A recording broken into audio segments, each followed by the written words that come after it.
So you think the best gaming keyboard is Asus? Wrong.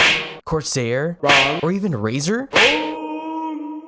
The best gaming keyboard is one that is forged by a master craftsman who has a vision of a keyboard that is unique, durable, and beautiful, one that is worthy for his fingers. So we're gonna do that. Welcome back to Lucky Strike Tech. Just like that intro, you might be asking yourself, really, what is a gaming keyboard? Well, a gaming keyboard can be any keyboard from your Dell membrane to your typewriter. Really, it's just anything you game with. The name gaming in front of stuff, that's kind of gimmicky. So I'm gonna show you how I built the best gaming keyboard for only $100. And today we're using the term best as it's best for you. This is the Keychron V3 TKL. It's a case-mounted keyboard, but man, does it pack some features. VIA compatible, screw-in stabilizers, RGB, and hot swappable. And the foam is a lie, but we'll get to why that's a good thing in a second. Face reveal.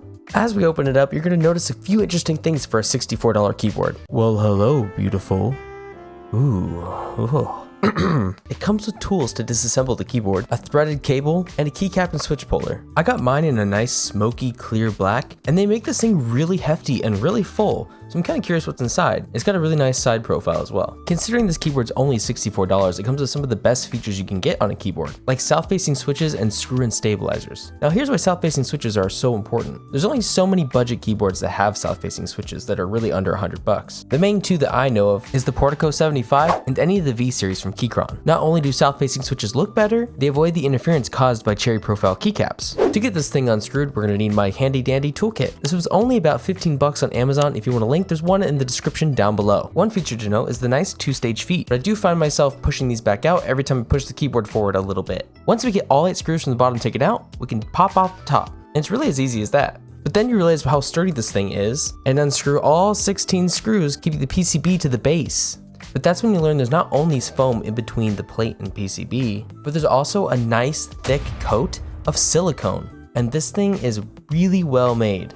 Now that we finally have everything taken apart, we can reveal that there is lube inside these stabilizers. But I tested these out and it wasn't enough to really give it the juice. So we're gonna add some more. And since you've seen me and countless other YouTubers take apart stabilizers and lube them, let's instead talk about my 1,000 subscriber mark. I can't believe I made it. I'm here. I finally get to make money on YouTube.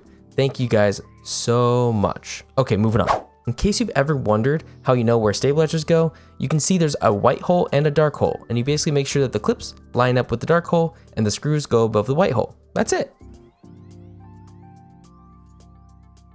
Now that we've got everything put back together, we can start testing those stabilizers.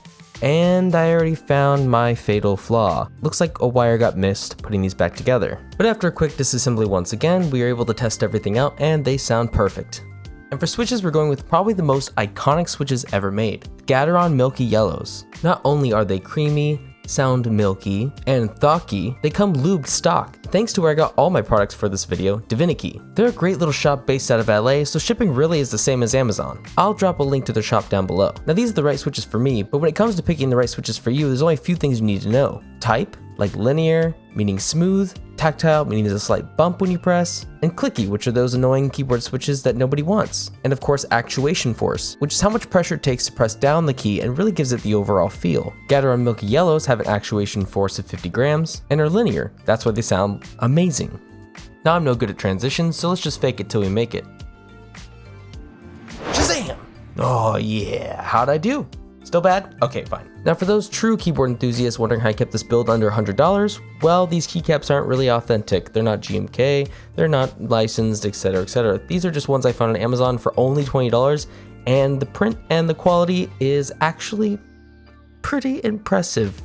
Trying my transition one last time with a little ta-da! I promise I'll get this down someday. But oh man, look how good this turned out. It feels good, it sounds fantastic. Overall, oh man, I'm so satisfied. And for only $100, I can't say I could have done any better. Oh, in case you haven't heard of Cable Mod yet, I've been sitting on these for forever and they sent them a long time ago.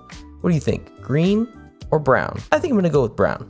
So as you can see, you can really make a great product for only $100. And I think everyone should start making their own keyboards and you should no longer be touching Corsair, Razer, or really anything until they offer more options that have bare bones or customizability. I think there's a lot of potential there that's untapped. because you can make this thing sound and feel exactly how you want it to really nail down your games. You don't have to settle for something someone else made.